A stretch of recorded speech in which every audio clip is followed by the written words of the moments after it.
people would raise their hand to him and say, live long and prosper.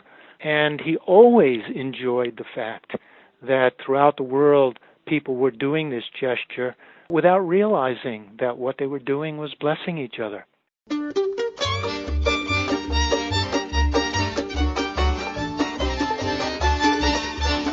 This is the Book of Life. I'm Heidi Rabinowitz. Because he writes so many great books, Rich Michelson has been a guest on the Book of Life before. He was here in 2007 to talk about his baseball book, Across the Alley. In 2009, he was on in February to discuss his picture book biography of Dr. Martin Luther King Jr. and Abraham Joshua Heschel called As Good as Anybody. And he was back on the podcast that December, taking part in a kidlit discussion in the Planet Esme reading room. I'll put links to all these past conversations in the show notes at bookoflifepodcast.com so you can enjoy them again. Now, Rich has written a picture book biography about his good friend Leonard Nimoy, the Jewish actor famous for playing Mr. Spock on Star Trek. Quite logically, the title is Fascinating.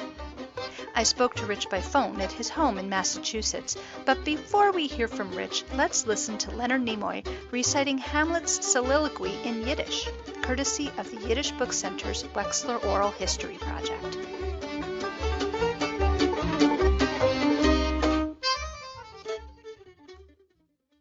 Sein oder nicht sein? Oder was ist die Frage? Es ist edler von Gemüt vertrocknet still der schleiderstehenden Pfeil von Beusen Masel oder sich bewaffnen an Gegenjam von Leid und endigen den Kampf. Hamlet.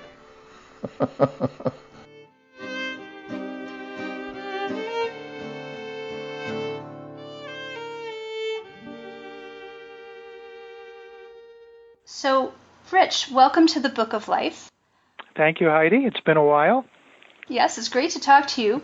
We're going to talk about your new picture book biography of Leonard Nimoy called Fascinating. And I wanted to start by sharing a personal story. Great. I don't know if you remember this, but a number of years ago, I was at the Book Expo Publishing Convention with our mutual friend, Etta Gold, who's another librarian like me. And Etta and I spotted you on the showroom floor walking along with a friend, and we were all excited to see you. So we yelled, Rich, and we ran up to you. And after a minute of exchanging greetings, you said, oh, and I'd like you to meet my friend, Leonard Nimoy. And I think my jaw just dropped to the floor. I probably wasn't even able to say anything. But I think you were tickled pink because in this case, you were the superstar that people were running after instead of him. So that happened once with me and Leonard at dinner because we had many dinners and lunches together. And he was always so generous with folks, but they were always coming up and talking to him and asking for an autograph. But actually once when we were out to dinner, somebody approached the table, walked right over to me and said, are you Rich Michelson? And I said, I am. And they said, oh, I love your books. And we chatted for a few minutes. And as they turned to go, they saw Leonard and they said, oh, and is that your dad? And I said, it is.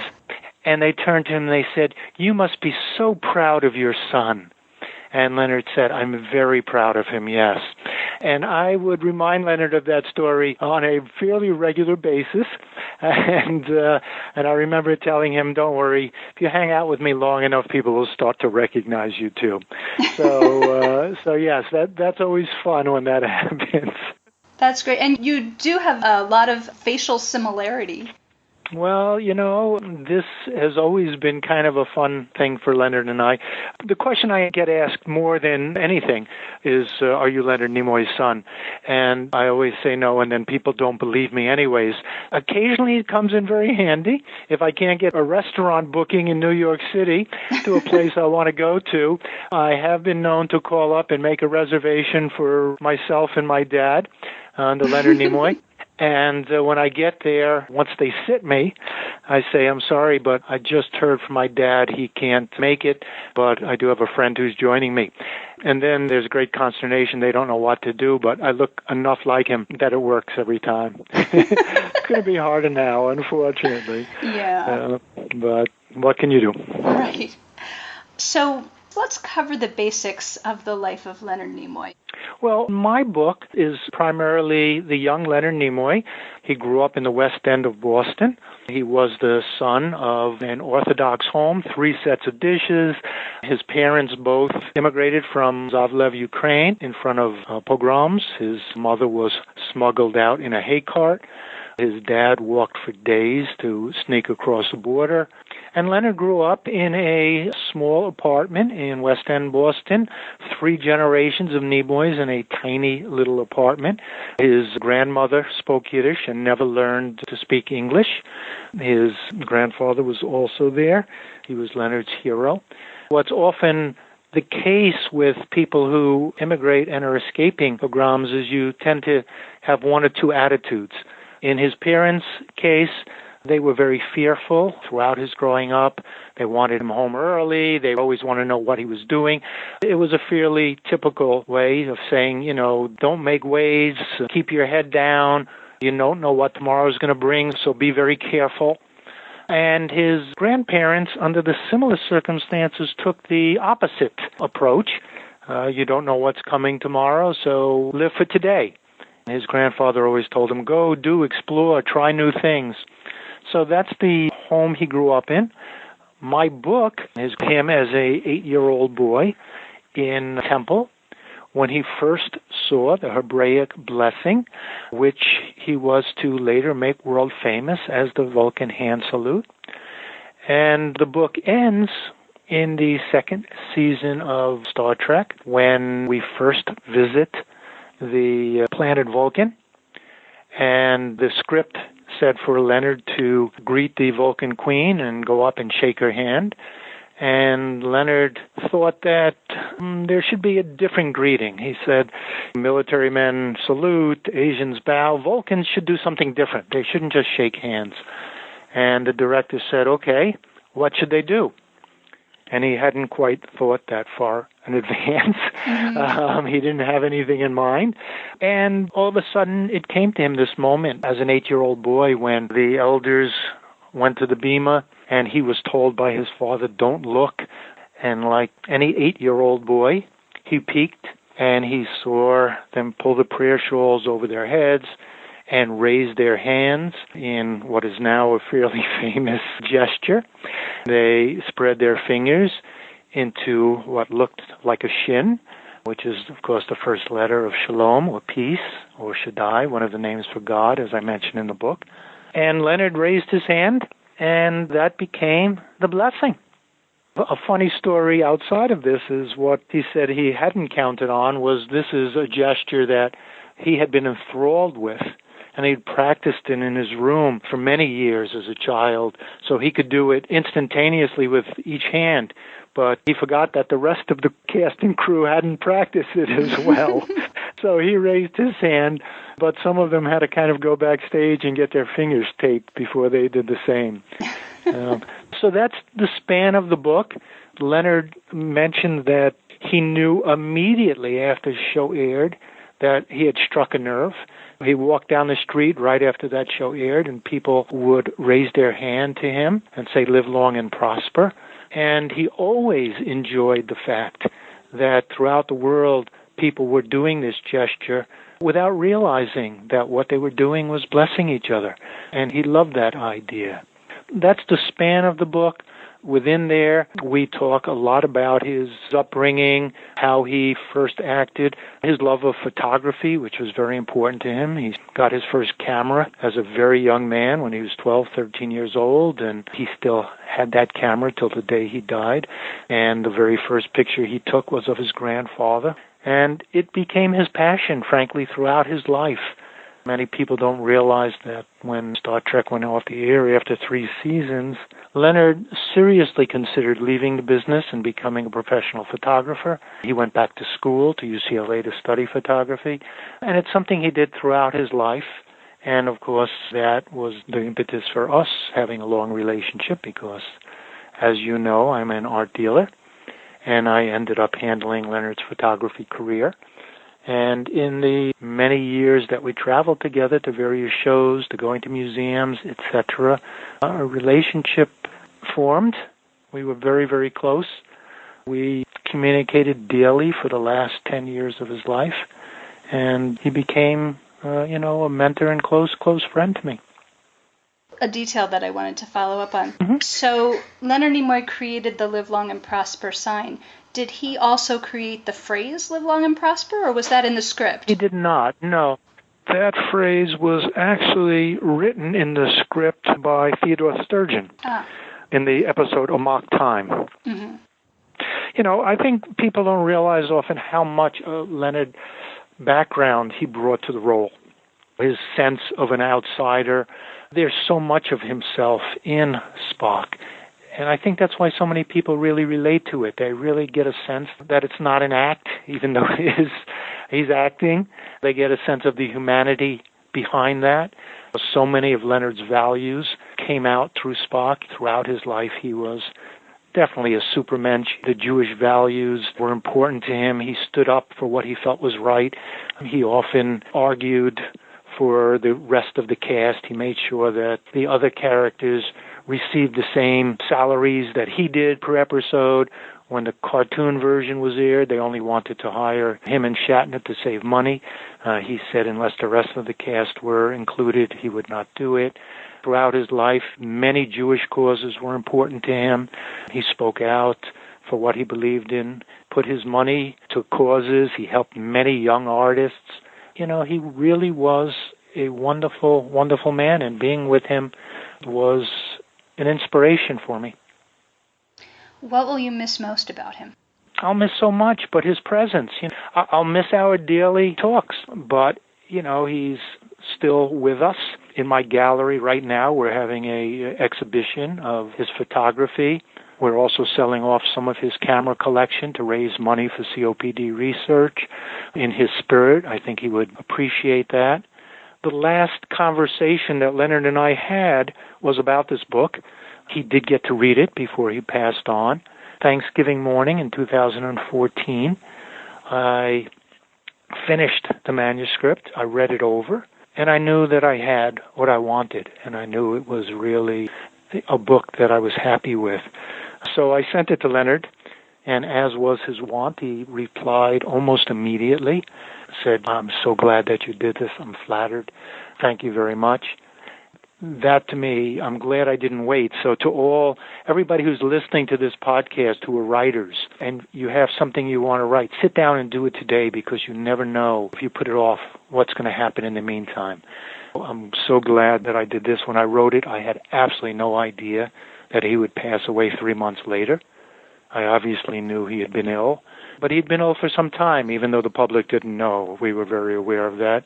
And he was Leonard Nimoy. We figured he would master everything. Mm-hmm. His attitude was always totally optimistic. Sunshine followed him. He had a wonderful way of looking at life. But as we know, he did pass away that February. And the last thing I said to him was, "You have to get better, because we've got a big book tour coming up." And the last words he said to me were, "Don't worry, Rich, I'll be there with you." Mm-hmm. In many ways he is, but he's left so much wonderful behind that it's a mixed blessing. We should all go the way he did, surrounded by family, having achieved what he wanted to achieve, with a smile. Mm-hmm. Now, this is a very concise biography. Why did you decide to do a picture book biography rather than something more detailed? Primarily because, number one, that's mostly what I do. Mm-hmm. It's how I think. As you know, I'm also a poet, and I don't do a lot of long form. I do write essays, but picture books to me are very close to writing poetry. It's finding that right word. It's chiseling down to get to the essentials. That's what I wanted to do. Also, I wanted to have a book that parents could read to their children, that young kids could read, in a sense, to introduce him to the next generation. He has written his own couple of biographies. The first one, famously titled I Am Not Spock, followed 20-something years later with another biography called I Am Spock. Mm-hmm. William Shatner wrote a story of their friendship in Star Trek. So much has been written about his Star Trek years, and he spoke about it so much. but very little is known about his early life. And that's a form that I gravitate to. I think it's an absolute wonderful form. And I sell as many picture books to adults as I do to children. Mm-hmm. I think it's, for many people, a guilty pleasure that should not be a guilty pleasure.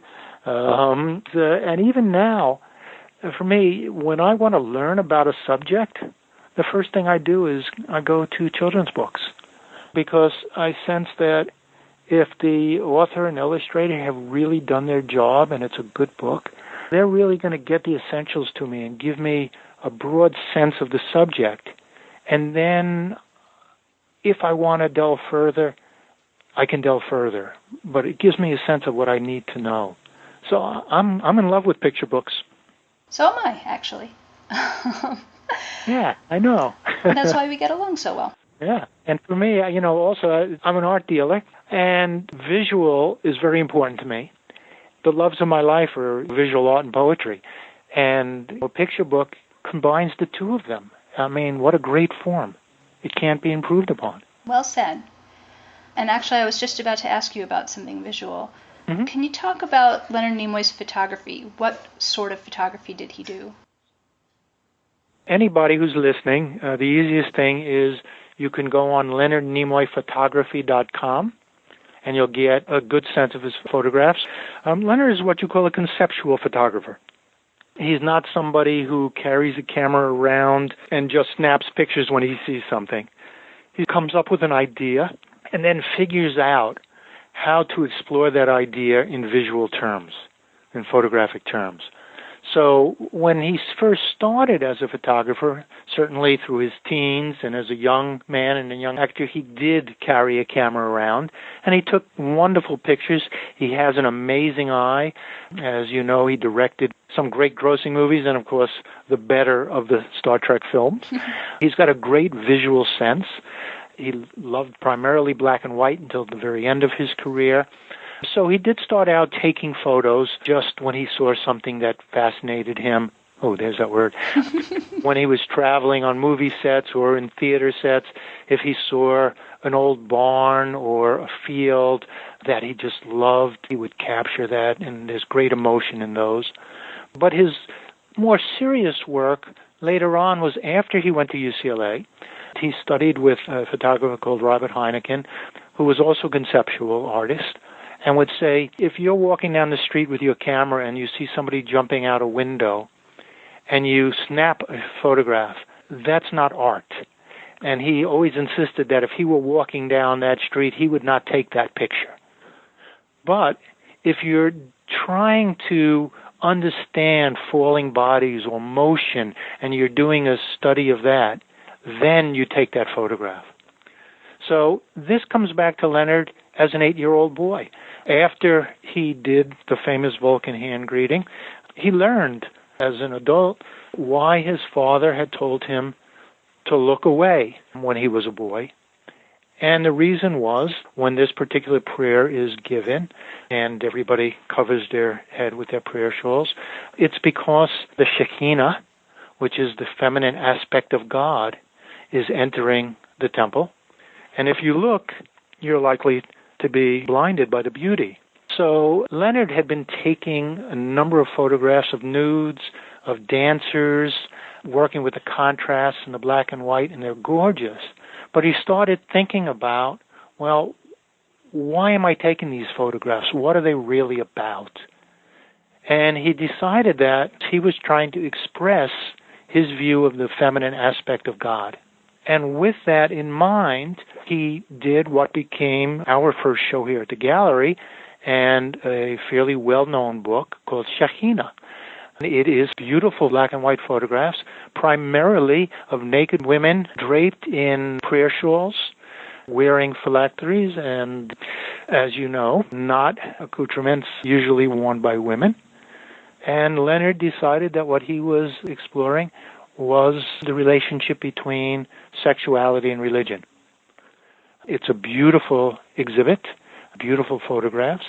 He certainly got some blowback when we toured the country. Many synagogues, many museums invite him to speak. Many of them rescinded the invitation when they saw what they were showing. On the other hand, I have to say that in just about every town where he was disinvited, there was another synagogue that invited him. Mm-hmm. And many rabbis who said wonderful things about the project. It was really a great exploration for him. And that led to his next project, which was the Full Body Project, a book of photographs of what we would call Zoftig women. And what happened was at one of his Shekinah shows, a very heavy woman came up to Leonard, well over 300 pounds, and asked him why his vision of Jewish female beauty was so similar to the prevailing Western civilization's notion of beauty. And Leonard thought about that. And he realized that he was in an industry that probably did more than any other industry to push an unrealistic image on women. He decided to show the beauty of all women. And this is an amazing book called The Full Body Project and a series of photographs, many based on well-known paintings such as Matisse's Dancers, which he recreated with these very large women, some very famous photographs by Helmut Newt and others, where he recreated some of these supermodel photographs with his current models. He ended up hiring a burlesque troupe called the Fat Bottom Review to do some of these. And he did it with dignity and beauty. And he became a champion to many women for standing up for that. Another project that he did here called Secret Selves, which was filmed in this gallery, was when he was reading about a Greek myth that said humans used to have 4 arms and 4 legs and 2 heads, and we got so powerful that Zeus sent a thunderbolt and split us all in 2. And hence, that's why human angst and unhappiness has come into the world, because we spend our entire lives searching for our other halves to make us whole. And he photographed people's other halves for them. And again, it's a very moving project. And many other things, another book called Eye Contact. I'm showing now photographs called Unseen in honor of the 50th anniversary of Trek. We are exhibiting 50 photographs that he took throughout his lifetime that have never previously been shown. So that gives you a general sense. He was a great photographer, and he's in many, many museums around the country. When I first showed Leonard's work, frankly, we did so under an assumed name because we did not want the celebrity to get in the way with people's appreciation of these photographs. And Leonard was never so happy as when we sold photographs to people who had no idea who had taken them. But eventually he became respected by photographers in museums around the country and who realized he was not a dilettante at this. He took it seriously. Mm-hmm. Now, I've heard that Leonard's son Adam is creating a documentary about his life. Were you involved in that project at all? I'm not involved in that project other than that Adam and I are friends. Mm-hmm. And his movie and my book premiered within a day of each other. We were both at the Mission 50 Star Trek convention in New York. And that started out also when Leonard was alive. It was just going to be a documentary about Spock's influence on our culture today. But after Leonard passed, Adam decided to make it a little bit more about his life. I should mention that Leonard's daughter, Julie, is also doing a documentary called Highly Illogical. That will be out, I believe, in November. And it is to raise awareness for COPD prevention. All right. When people found out that he was dying of COPD, he decided, again, to turn that to the good and to try to raise awareness. He had been in his youth a very, very heavy smoker, but he hadn't had a cigarette in over 30 years. Mm-hmm. The damage had been done, however, and that is what finally slowed him down and took his life. So we've talked about so many different things. Is there anything else you'd like to talk about that I haven't thought to ask you? We should mention that the illustrations are by Edel Rodriguez. Mm-hmm. When Edel was hired to do the book, I was familiar with his non-illustration work, his graphic designs, his work for Time, Newsweek, most of the major magazines, New Yorker, I loved. It was not until after Edel turned in his work that I found out, in fact, that he had come to this country on a Cuban boat lift and, in fact, learned to speak English by listening to old Star Trek episodes. How cool is that?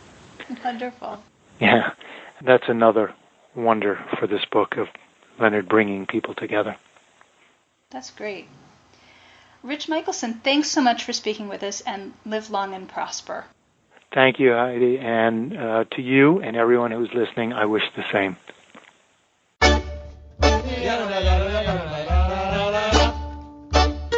If you enjoy the Book of Life podcast, please become a patron at patreon.com/bookoflife. Leave a review on iTunes or a comment on our blog at bookoflifepodcast.com. You can also like our page at facebook.com/bookoflifepodcast. Follow us at twitter.com/bookoflifepod. Email us at bookoflifepodcast@gmail.com or leave us a voicemail at 561-206-2473. The Book of Life is a podcast service of the Feldman Library at Congregation B'nai Israel in Boca Raton, Florida at cbiboca.org and is supported in part by the Association of Jewish Libraries at jewishlibraries.org. Our background music is provided by the Freilach Makers Klezmer String Band. Thanks for listening and happy reading.